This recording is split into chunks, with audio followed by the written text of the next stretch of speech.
What's going on, guys, and welcome to the 24th episode. But also, this is a part 2 for This Is Creepy. And on this episode, we're going to be sharing a lot of listener stories and things. I may even share a few stories myself. We'll decide when we decide. But one thing about this episode that I absolutely love, and this is my favorite. This is doing this. Doing this series. This is creepy. It's because I get listener stories and things like that, and that to me is so much fun. But I don't think I even introed myself. Welcome to the War Cry podcast. I'm your host, Yahola Tiger. Okay, now put that put everything I just said before that behind it. I'm rushing it. No, but I absolutely love this series because I get listener stories, and these are from people in all walks of life, different types of stories. I think I got some native, I got, a few kind of maybe demon stories, I guess you would call, on this episode. And then we got we got some Bigfoot, or possible Bigfoot. And we also have a shadow person. So we got a few things lined up on this episode, and I appreciate everybody that listens. We're almost at 5K in total audio listens, so to me that's amazing. To almost hit 5K. Honestly, I still am kind of in amazement that you guys listen to the podcast. I've had so many people reach out over the course of the last 2 weeks because we had no episode the last week, so. But I appreciate it so much, and let's get this show on the road. This story is about a time when I was a dialysis technician working at a clinic in Midwest City. I had a friend that I actually went to school with and grew up with that was a patient at this clinic I worked at. He was a real good guy. Me and him would always talk and have a good time, just try to make the treatment go a little easier. Well, this particular day, one of my coworkers, I don't think I'm going to name any names, but one of my coworkers, a young lady, she was the one that connected him to the dialysis machine and got him started on his treatment. She goes to break, and I'm kind of monitoring her patients and my patients because, we're on the same side of the room. So after about, maybe 5 minutes of my friend that I grew up with on this machine doing his treatment, he kind of starts yelling my name and, is hollering for me to come over there to him because he doesn't feel right. So I go over to him and I'm checking, settings on the machine. I'm just, kind of going over everything, making sure everything is done properly. So as I'm doing all that, he keeps telling me he feels like something is standing on his chest or something is choking him. Typically when you have that happen, that's a sign of the machines just pulling, the excess fluid off your body a little too hard and you need to back it off. But, his machine wasn't really set that high in my opinion. Plus he hadn't been on there long enough to have a problem. So I'm sitting there talking to him, trying to, figure out what's going on. And all of a sudden I feel like this push in my back. And I look around and there's nobody around me. And I get pushed again. And I look around and I'm like, what the hell? There's nothing around me. And it was a push. I could feel hands pushing me. Freaked me out. So when this happens, my buddy, his head's back. His eyes are kind of rolled back in his head. He's talking in tongues. And I'm sitting there looking dumbfounded. And I look across the room and I see like a little, probably 4 foot tall, kind of clear, see-through looking entity running out of the front door to the clinic. When it runs out the door, my manager comes out and she immediately says, "Hey, is everything okay? Something ain't right." And I'm still sitting here looking crazy. And shortly after, my phone in my pocket goes off and it's my pastor, and he calls and leaves a message saying, "Hey man, I felt in my spirit, that I needed to pray for you." And he did like a little prayer on the message or whatever and, left it at that. And I tell you what, that really messed me up. I was kind of into church back then, and I was one of the kind of people that always wanted to read about spiritual warfare and stuff like that. So It was very interesting, but I tell you what, I got some holy oil and prayed on it, and the next day I came in, man, I was putting oil on coffee pots and door handles and people's lockers, and that particular person that put him on that machine that day, she didn't like it too much. It kind of offended her. She was in a real rare, mood when she came in that next morning. I guess whatever I did worked. Plus, I had some of the old timers that were real into church. They all were kind of praying and, doing things spiritually like that. And that's probably one of the wildest stories I've ever encountered, ever had, as far as my encounters go. I've got a couple more I may share with you sometime. Talk to you again, man. Appreciate you.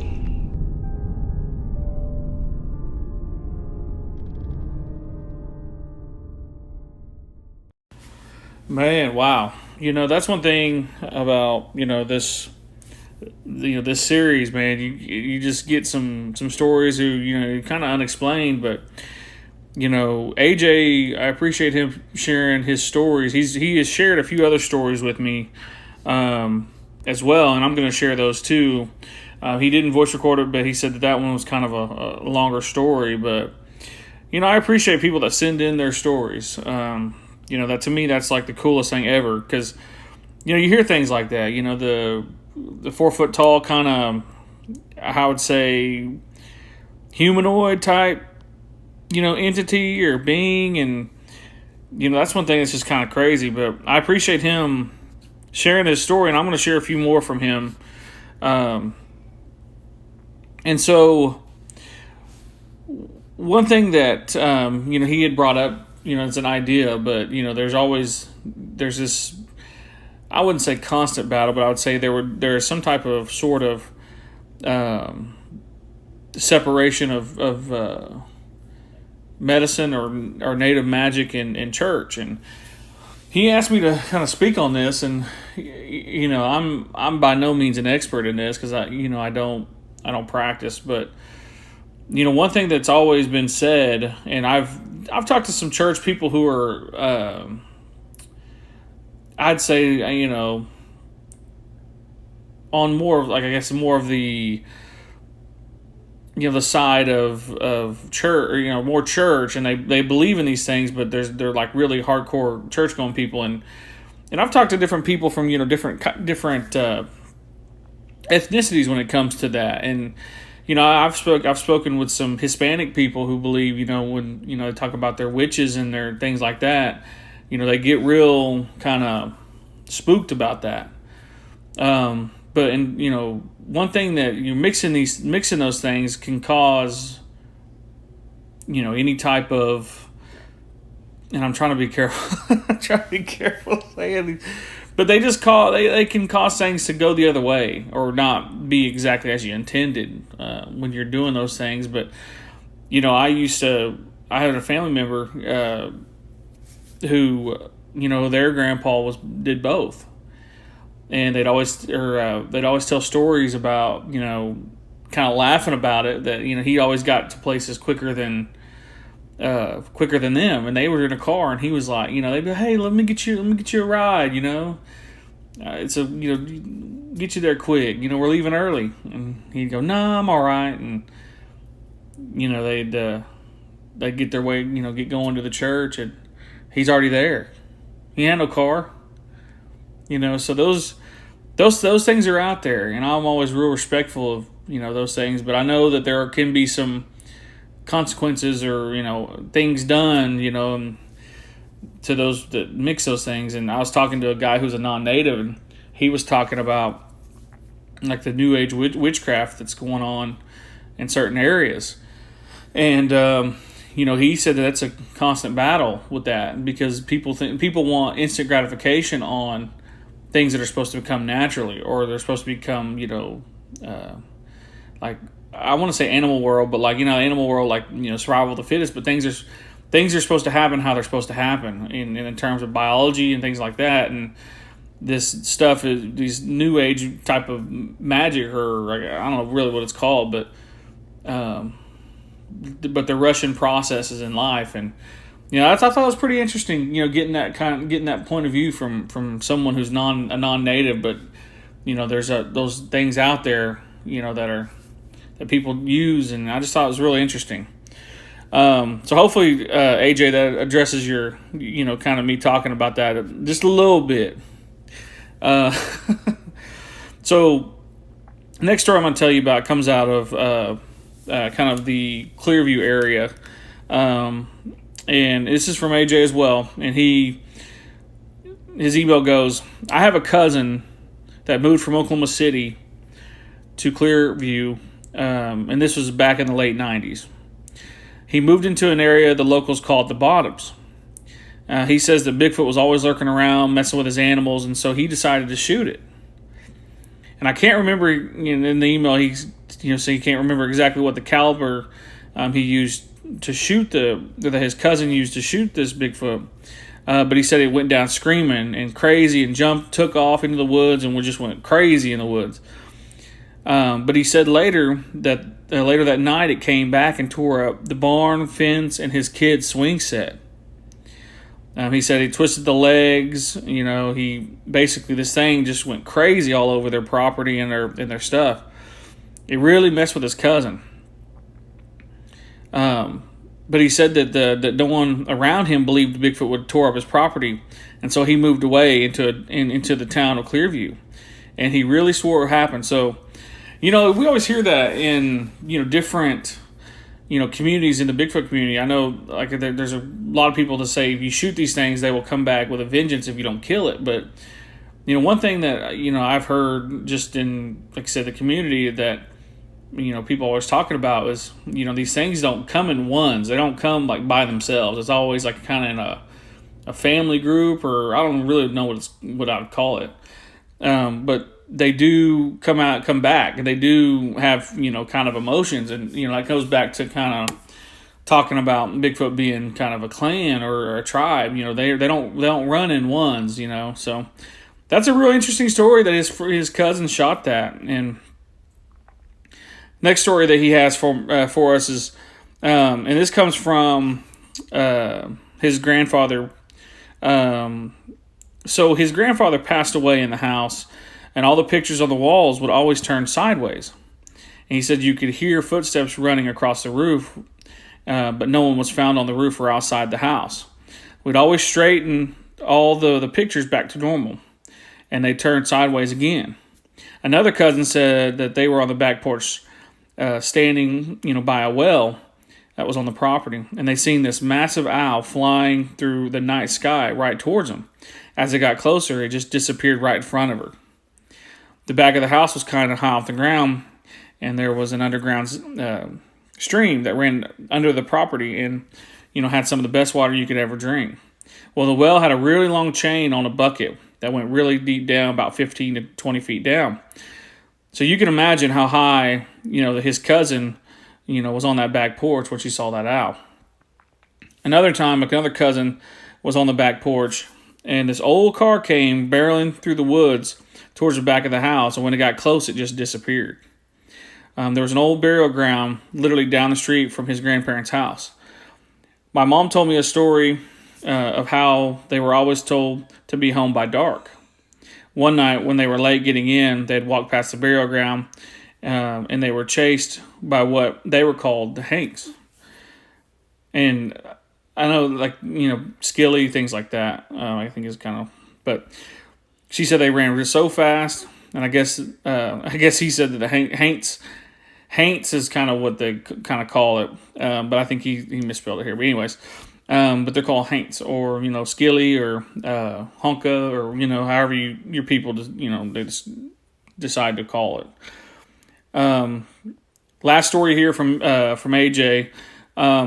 When his grandfather, like I said, he was told when his grandfather had passed, an old mangy-looking dog showed up, and it wouldn't leave. So one of the cousins grabbed a shotgun and shot it.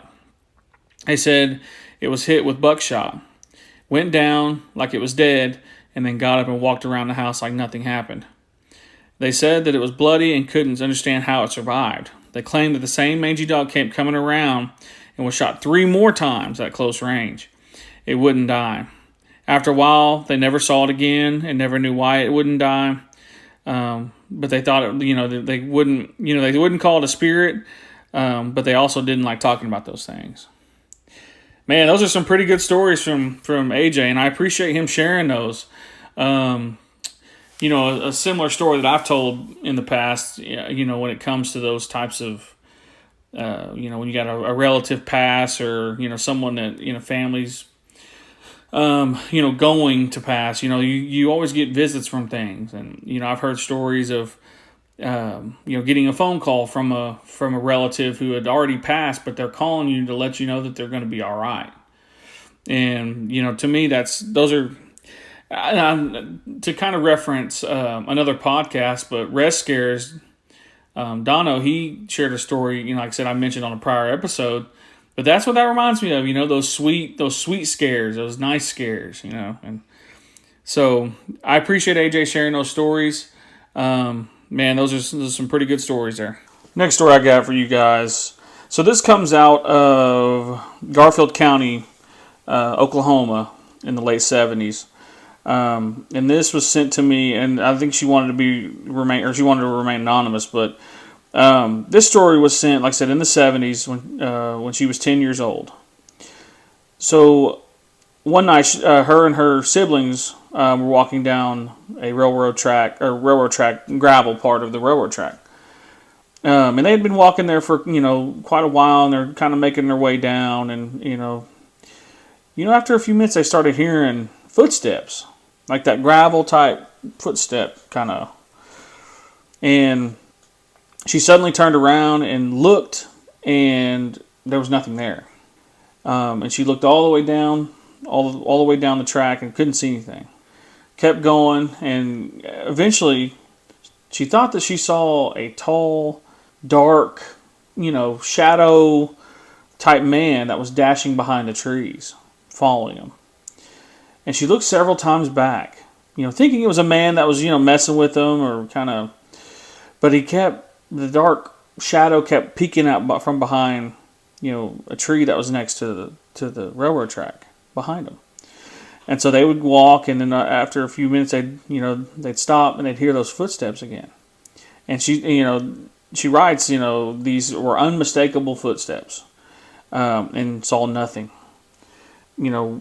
Quoted as saying, basically one of the most terrifying, experiences she's had, because literally, she was thinking it was a part of her imagination. As being a little kid, always kind of thinking that you have, you think you see something when it may not be something, but a couple hundred feet down, like I said, they heard those footsteps, behind them, and they stopped, and they literally, how it was described is they would literally take those steps, purposely walking, and then stop, and then it would still kind of, you'd hear it, taking additional steps, and by that time, it was over, it was right behind them. And they looked, and there was nothing there.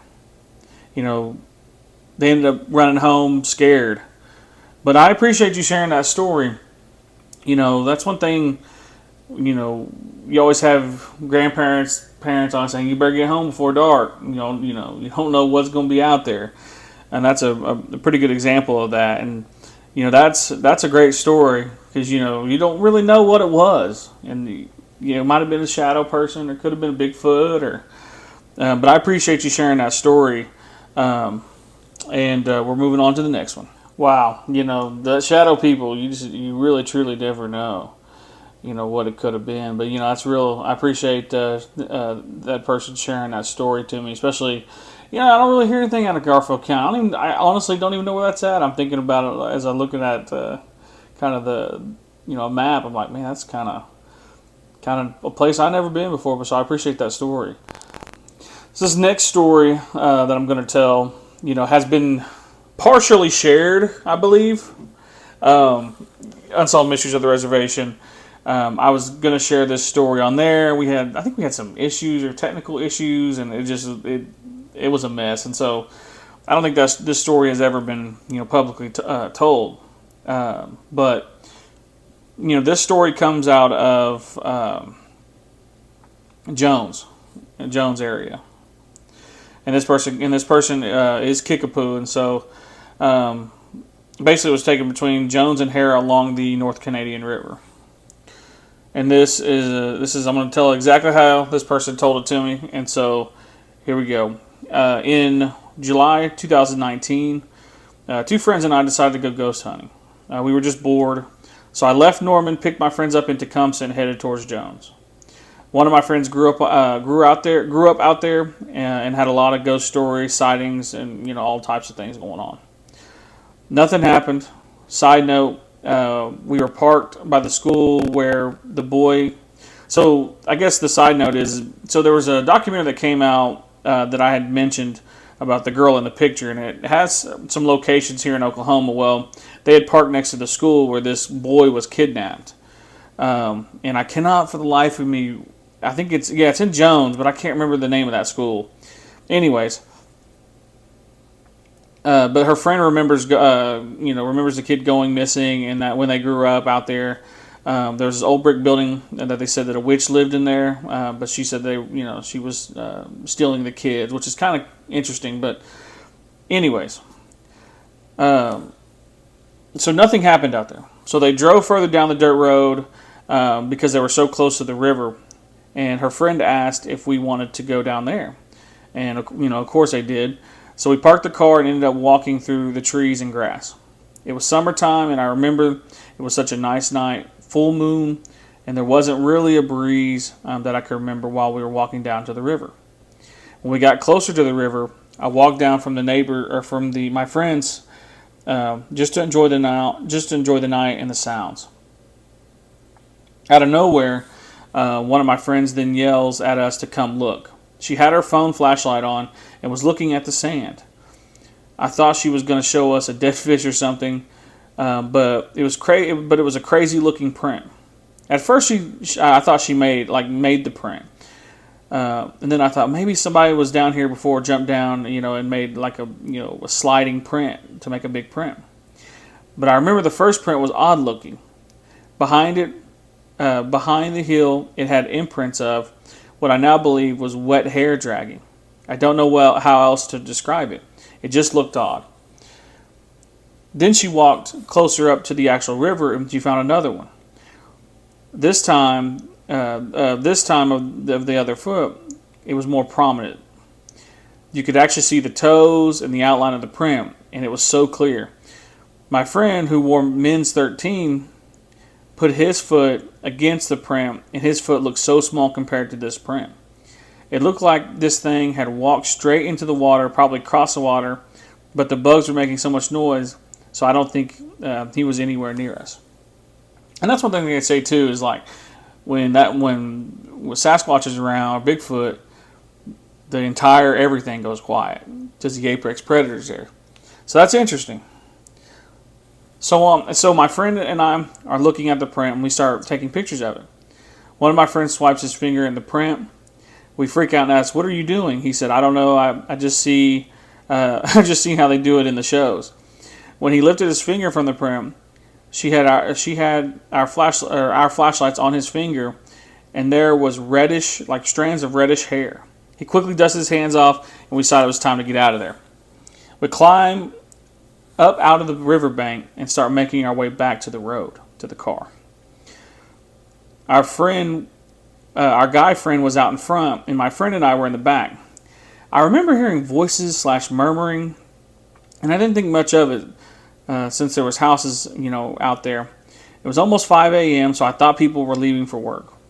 As soon as I thought these thoughts, my friend comes up behind me and grabs me and whispers frantically, "Go, go, go, go, go, there's something behind me. Don't look, just go." And of course, I had to look at my side, and there was something in the grass moving. She said something had gone behind her, so we stopped walking. My other friend just kept walking along like nothing. My friend and I just stopped because these things were in the grass, running and hopping. At first, I thought these were rabbits, but then they stood up and started running. Man, I was gonna freak out because I knew what I was looking at. LP. Ooh, I got goosebumps after that. Golly. So they get just far enough away from us, and that my friend and I start walking. We see them run across the road in front of our other friend. Then both of us make our way back to the car, and the other friend is walking around the car inspecting it. We left drinks and had our windows down. And I kept watching these things running across the field into the dark. Man, I was terrified. We got out of the area and didn't talk about it until we got back into the lights of Shawnee. Turns out our friend didn't even see, the male friend didn't even see the LPs running by him. I was wondering what that was about. For a long time, I wondered why we saw that and why there. The location we were at is actually a place where we do a lot of our ceremonies and have dances. So there's a lot of energy around there. I don't know if we disturbed it that night or what. I started to feel bad, like we did something wrong. So, pretty sure I mentioned before the issue. So the issues. So I had, like I said, I had talked to this person, and we had talked about how they took pictures, and basically the phone that she took pictures with disappeared for like years. And she was always, she joked around that basically the Men in Black took my phone, or maybe it was the LPs, and that we were, for whatever reason. But she hadn't really told a lot of people about, that happened. But it's very strange. Then one day she went and looked at it, or went and looked in the drawer that it was supposed to be in, and it was there. So that's a pretty wicked story, I got goosebumps in the middle of that. I had to stop, obviously you guys heard that, but like, man, that's to me one of my favorite stories I've heard, and it's pretty wicked because, I asked later on kind of, what it looked like, and she said that she honestly thought it was a rabbit. My logical brain said rabbit, and they were hopping and stood up, and they took off on two legs, and then when they crossed the pavement, I focused my eyes to try to get a better look, and they were definitely on two legs. I even asked the other ones if there's any small critters that ran on 2 feet. And I asked basically how high or how tall, and they said 2 to 3 feet. And then, more background to the story, where that's at, is located right off that river. There's a lot of houses around this place, too. So that's a pretty crazy story, and I appreciate this person, sharing this story, because that's for them to go to see, basically Bigfoot hairs, reddish Bigfoot hairs, to then see an LP. Man, you must have been out there wilding out. You had all the spirits, going crazy. But I appreciate you telling that story. That's a great story. I really do appreciate it. Man, we've had some pretty wicked stories told. Like I said, I had been kind of people have been kind of sharing these stories, and man, that's just. They got some great stories, and I appreciate everyone that shared. But we're not done yet. We're not done. So you guys started hearing, I appreciate you. When you hear appreciate for me, I'm trying to get out the conversation. I'm trying to leave. I'm trying to get out of here. But we're not done yet. Got a few more to go. Okay, and I appreciate everybody that's been hanging on, because this next one happened back in 2003. Back in 2003, when my son was about 3 or 4 months old, my mom and my cousin was babysitting for me. My room was one of the back bedrooms, and the crib was there with the baby monitor. And then we had the other monitor in the living room. Well, my mom had put my son in the crib to sleep. Well, it wasn't long after my mom had laid my son down when both her and my cousin hear what it sounded like an old lady talking directly into the baby monitor, which was on top of the corner next to my son's head. It was whispering, but she couldn't make out what she was saying. So she freaked out, ran back into the room, and there was no one there. She was freaked out and grabbed my son. When I got home, he was laying next to her when she was sitting on the couch. She told me what happened, and we never let my son sleep alone or kept him in the back room alone after that. The crazy part is sometime later, my mom had seen an old native woman walk into their closet when they were sleeping. My mom didn't know if it was real or if she was dreaming. Man, that's crazy. Man, yeah, when it comes to them kids, man, it's always got to make sure we protect them. But I asked this question, I've asked it kind of in private, but why do ghosts always be hanging out in closets? Like, they just be hanging out just for no reason, just, scaring everybody, making everybody scared. But man, I appreciate that story, man. Like a lot of these stories, they're giving me goosebumps, and I hope it's giving you goosebumps too. And like I said, we're not done. There's plenty more to go. On to the next one. This next story, it comes from the Cherokee Nation Rez. And this story was told by Mr. Jared Davis. Jared, he's been featured on OCO TV. I would call him world famous with the hog meat. He'd be frying that hog meat up. But he told me 2 stories that I thought were really, really kind of creepy. And so one night he was playing marbles with an older gentleman and himself.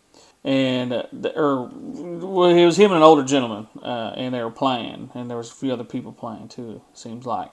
But they tried to hit this marble to keep him from winning. And they both missed. And their marbles went on, towards the road in the directions of the school, of the Owens School. And as they were headed, to get their marbles, they both at the same time simultaneously looked at the school and seen a black figure standing in the window, and it slowly turned away to go back in. We both turned to each other and asked, "Did you see that?" Afterwards, I faced my vehicle to the school, and one of the guys walked over to the building and looked in and said, "No, there ain't nothing in there. Doors were locked." But he was playing marbles at all times of the night, sound like. Be out there in the dark with the skillies. That's what he'd be doing. But he also told this other story I thought was kind of crazy too. So one night he was playing real late into the night, and everybody that was playing said that they saw a 3-foot owl standing by hole 5 just watching them play real late at night. I asked him, I said, y'all must have I basically told him, might have had a good game going, And, one thing about these 3-foot owls, these tall owls, is they try to steal your marbles, your Cherokee marbles strategy. Nah. But he said it was dark colored, and it just basically, he walked towards it, and it turned around and started walking away, and then finally it flew. And this dude's crazy. He tried to catch it. But, he's had multiple, he has heard, stories over the years of people trying to catch these shifters or these things that, can do these things, or the people that can do these things while they're dreaming. And I thought that was pretty interesting because, I believe in, kind of that lucid dreaming. But, every time that, they try to get a hold of it, basically, until the lights turned on, they wake up after the struggle and with only feathers in their hands. And so that's pretty crazy. I appreciate him sharing those 2 stories. They're pretty quick stories, but, I know he's got more, and I'm waiting on him because I know he's got some family members who worked over there at the Heritage Center. So I appreciate, Jared, you sharing those 2 stories. Man, those are, be playing marbles at night, man. Be getting took. Nah. This next story comes out of the Ozarks, out in Missouri. This story was sent to me. Like I said, I'm going to keep this person anonymous. A lot of these people, like I said, that's one thing about this. You can remain anonymous. The stories are going to be the stories. So I appreciate this person sharing the story. So,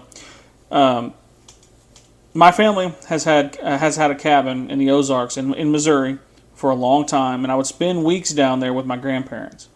When I was about 5, I was picking blueberries along a path. It was only about 50 feet from the cabin, but I noticed something moving uphill. It was behind a tree, but it kind of stuck out on both sides, and it was really hairy. The face was human, but with bushy eyebrows, but not really any other hair that I could see. The skin was basically like a sun, kind of a bronze brown type of skin. I think when I walked to another tree, it blocked its view, and it was trying to see what I was up to. If it didn't keep moving, its head and shoulders from one side to if it didn't keep moving, its head and shoulders from one side of the tree to the other, I don't think I would have noticed it. I went to the other side of the path and got behind a really big oak tree and then peeked out at it. My grandma called me, and when I looked back, it was gone. A lot of the property was surrounded by a lot of extended family, and often they invited their friends to hunt. It was unusual because no one should be near the cabins. Some of the guys had some really strange hunting outfits, so I just had to put it down as it being a hunter, since I saw it had hands. About a week or 2 later, my mom's cousin was on the hill playing horsey with his toddler, or was playing horsey with his toddler on his shoulders, and he was about 6'8" to 6'7", so he was a tall dude. And went by the spot where this thing was. He would have needed at least another toddler on top of his head to come close to how tall the creature was. I used to run around the woods there and return when my grandmother called me. Once she was in town 15 miles away, and I even heard her call me after she had passed. Kind of funny that it was probably a Bigfoot, because my ventures were always looking for billy goats that had died out in the late 40s to early 50s in that area. Had other strange things go on. My grandpa would take us kids to the river to tire us out, and we would play for hours on the gravel bar. Once we had been out there early in the day and came back after lunch to find a large tree sticking out into the water where we had been playing. It had a huge chunk of concrete on it, and where we went to look there was a doe pinned under the trunk, so it was submerged. No concrete for hundreds of feet. And that was part of a low water bridge. Also, the island gravel bar was all scrub brush. So I had no idea how big the tree got there, or how that big tree got there. But my grandpa had us leave right away. My uncle also had some property several miles down the road, and I would mow the fence line in the orchard on a small riding lawnmower, while my grandpa would go around digging out any thistles so the rest of the field could be brush hogged. It was supposed to be over 100 or so that day, and so we got early start around daybreak. I kept getting hit by acorns and pine cones, and just figured out he was messing with me. But I saw him in the middle of the road, or I saw him in the middle of the field, and this was in the middle of nowhere, so you had to cross several cattle gates and 2 long fences to get to where I was. No pine trees in that area, so no idea where pine cones came from, but had several really good-sized bruises from it. Blackberries and peaches were ripe then, so maybe something was hungry and it thought we were being too noisy too early. But it never saw anything from the tree line. Never saw anything. When I saw that thing on the hill and went into the cabin, my great-grandmother said something to the effect of boogers. Friends where we were stationed had me listen to the Bigfoot Outlaws that Matt was hosting back in 2015, and a person on that show was from the South and called them boogers. It was an instant flashback and blew my mind. Wow. Man, wow. Yeah, that's one thing that's kind of crazy about a story like that, is because, you saw something and your mind, immediately went to human. And to me, that is the most fascinating thing of, like, if I saw something that was hairy in the woods and it had a human-like face, to me, that's kind of crazy. And, I appreciate that story because, especially up there in Missouri and, that kind of wilderness country in the Ozarks. I've shared stories, of hearing people tell me stories when I was in the Ozarks. So, and, to get the stuff thrown at you and, have that large concrete, or that large tree, basically being put in a place where like how can someone carry this tree in a matter of a couple hours? It would take, a crane. But I appreciate you telling those stories. And we're going to move on to the next one. But yeah, thank you. I appreciate that story. All right, guys. Final story of the episode. So this person has shared multiple stories, and I have told one of their stories on the first part 1 of This Is Creepy. So go back and listen to that one. It has to deal with native medicine. So this is another story by this person. So all the paranormal made me really interested in religion and what all alternative things are out there. So in high school, I dabbled a little bit. I called a boyfriend back to me with medicine. I thought I was super in love with my first ever boyfriend. I heard about doctoring tobacco and blowing the smoke at him. I decided a medicine man is a human being just as much as I am a human being, so I gave it a go on my own. Non-denominational churches tell you that God is no respecter of persons. Also, that we are made in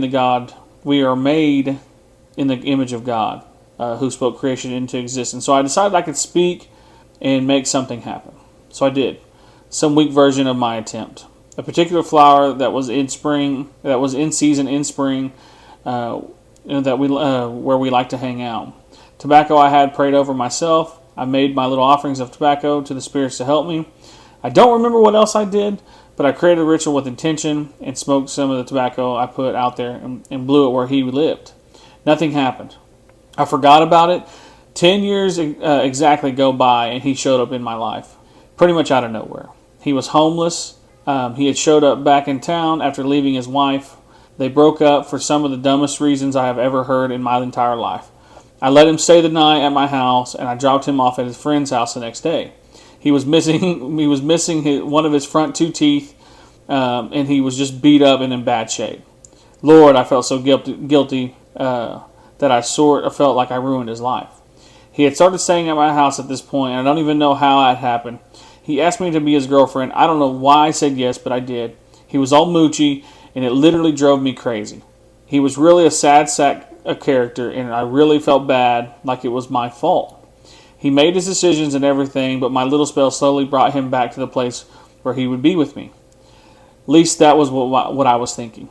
He had stayed one night with friends, and it was like 2 a.m. I was awake, in the shower actually, and my son came on the door knocking to tell me that some guy was outside knocking on my bedroom window and freaking him out.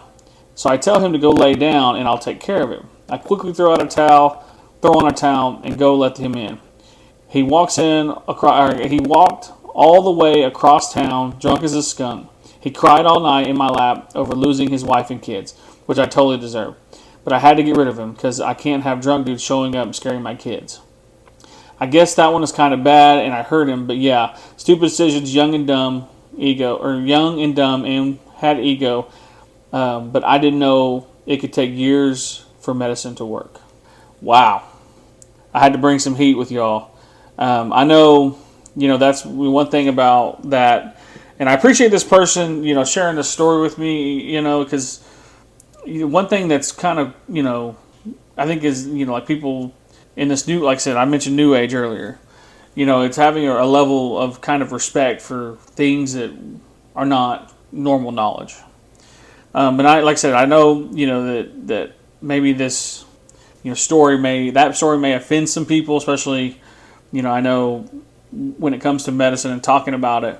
But I believe that this story like this is one that needs to be told because it keeps someone else from doing that and possibly, like I said, ruining someone's life by doing this to them. So I appreciate this person coming forward. Like I said, completely anonymous, but I appreciate that person telling the story anyways. So we come to the end of this episode. This is Creepy Part 2. There will be a Part 3. If you have a story that you would like for me to tell, please tell it. And like I said, you can be anonymous. Most people on this episode were anonymous because they wanted to be. I think one thing about telling your story and telling your truth, sometimes catching a little heat for that. And I know some people can make fun of you or whatever, but if you tell me your story, I will 100% believe you most of the time. I believe basically every story that was told and every story that's been telling me because there's I have other stories to back that up and to make sense of your story. So if you have a story and you're like, man, I really been wanting to tell this story, but like I don't want to do it in front of everybody or have my name attached to it, tell it anonymous if I can say the word anonymously, and I'll share it. I'll share that story and share it to the best of my abilities, much like the people that shared these stories on this episode as they wrote this story out in great detail. And then, I sometimes ask questions. It's just how I am. But I hope you guys enjoyed part 2 of this series. Like I said, it's one of my favorite. I think, a lot of these stories, they brought the heat. But you can follow me on Facebook, Yahola Tiger, TikTok, One Man Band 918. Also on Twitter, that's the same handle, One Man Band 918. If you have a story, send me an email, yaholatiger@gmail.com, or message me on Facebook, Yahola Tiger on Facebook. Let me know you listen to the podcast and you want to add me as a friend. You can do that, and I'll accept it. And shoot, if I say, hey, you got a story? I may just hit you up, see if you got a story, or you just want to talk about something. But I appreciate everybody that's listening to the podcast. It means a lot to me, and I'll catch you on the next one.